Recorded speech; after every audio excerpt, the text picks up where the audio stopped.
अब रात्रि को सोना है, तो रात्रि को किस में सोना चाहिए? पहले आपने देखा होगा भारत में कैसे सोते थे, छतों पे सोते थे। ऐसे कहा दिवाशीत गृह, दिन में तो शीतल किया हुआ, आजकल तो एसी कूलर लग गए, पहले क्या करते थे, झाड़ फानूस लगाते थे, उनमें पानी छिड़कते थे और उनमें से शीतल हवा मिलती थी। या हम राजस्थान में थे, हमारे इलाके में रेत बिछा दिया जाता था और उसको गीला कर दिया जाता था और उसके अंदर सोते थे। इतना शीतल कि आप अचंभा करोगे। क्यों? वाष्पीकरण होता था और सारा वातावरण ठंडा हो जाता था, छप्पर होते थे, ठंडे रहते थे। पक्के मकान अभी अलग है। तो शीत गृहे निद्राम, दिन में सोना चाहिए ग्रीष्म ऋतु में, नियम है। और किसी ऋतु में दिन में नहीं सोना, लेकिन बोलो ग्रीष्म ऋतु में दिन में सोना चाहिए। क्यों?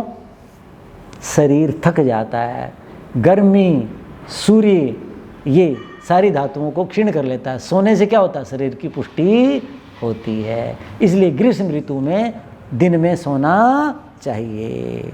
और निशी चंद्रांशु शीतले, रात्रि को ऐसे भवन पे सोना चाहिए जो चंद्रमा की किरणों से शीतल हो, अर्थात ऊपर सोना चाहिए। चंदन दिग्दंग, शरीर पे चंदन लगाना चाहिए। ठीक है जी।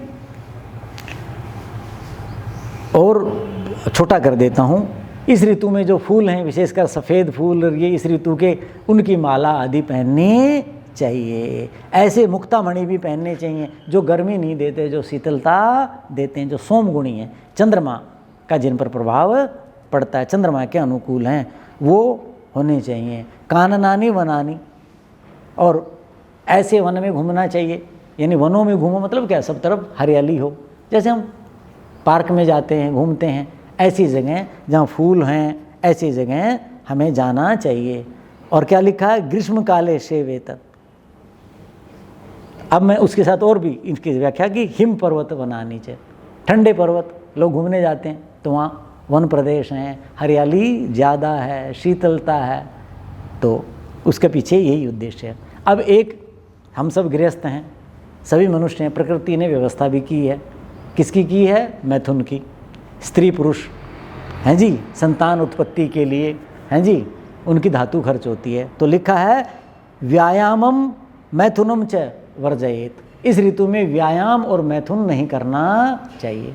व्यायाम करेंगे शरीर की शक्ति खर्च होगी, और शरीर पहले ही क्षीण है कार्यों से, और मैथुन से शरीर की सातवीं धातु है वो खर्च होती है।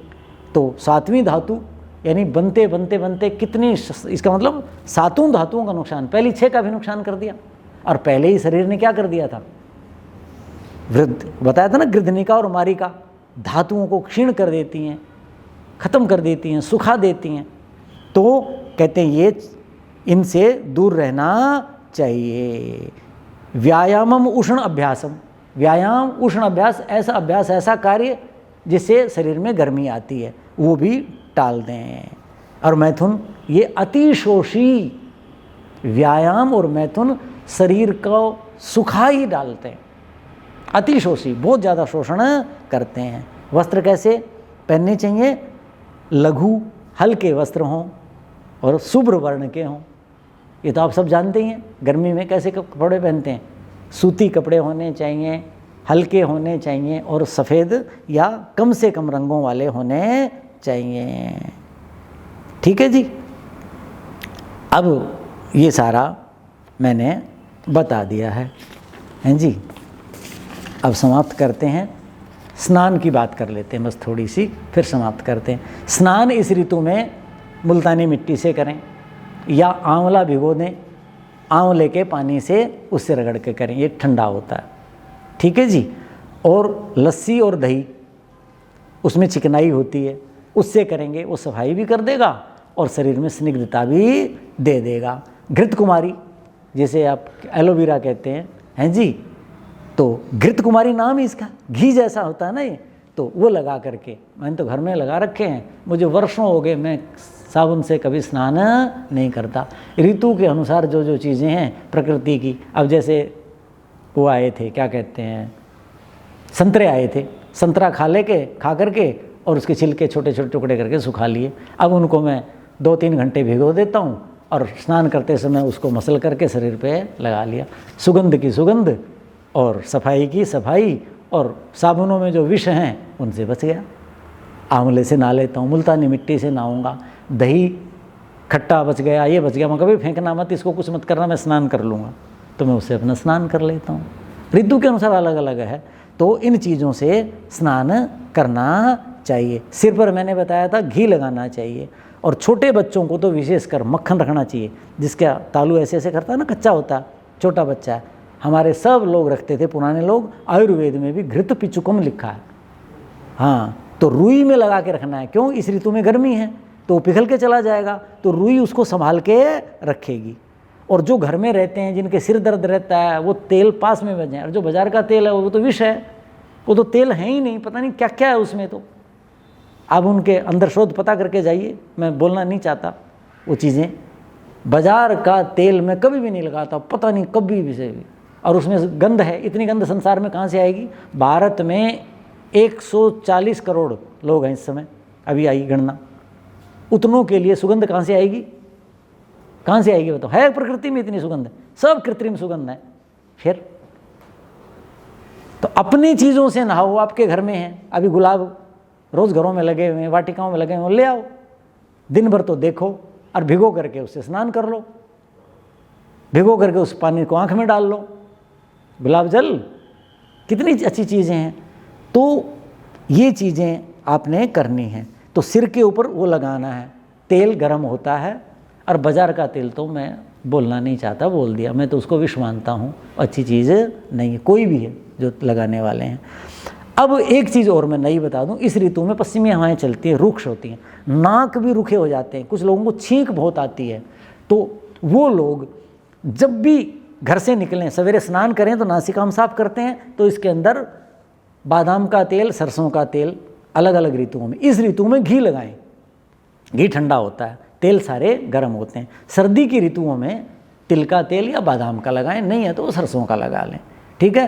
तो जब निकलें तो क्या होगा, दिन भर आप धूल मिट्टी में, इस समय वातावरण में कितना, तो बूंदाबांदी हो गई, नहीं तो कितना बुरा हाल था, फसलें कट रही हैं, धूल मिट्टी सब कुछ है, आँख के रोग हो रहे हैं, नाक, बुरा हाल, गले के रोग उसके कारण हो रहे हैं। तो पूरी ग्रीष्म ऋतु में रुक्ष हवाएं आएंगी, तरह तरह के जीवाणु, नासिका कि आपके जो अंदर के बहुत संवेदनशील वो हैं, जो अनुभूतियाँ हैं, करते हैं, तो वहाँ। और रात को सोते समय फिर साफ़ कर लें, दिन भर की सफाई कर ली, ऐसे पानी डालें और साफ़ कर लें उसको, और फिर लगा करके सो जाएं।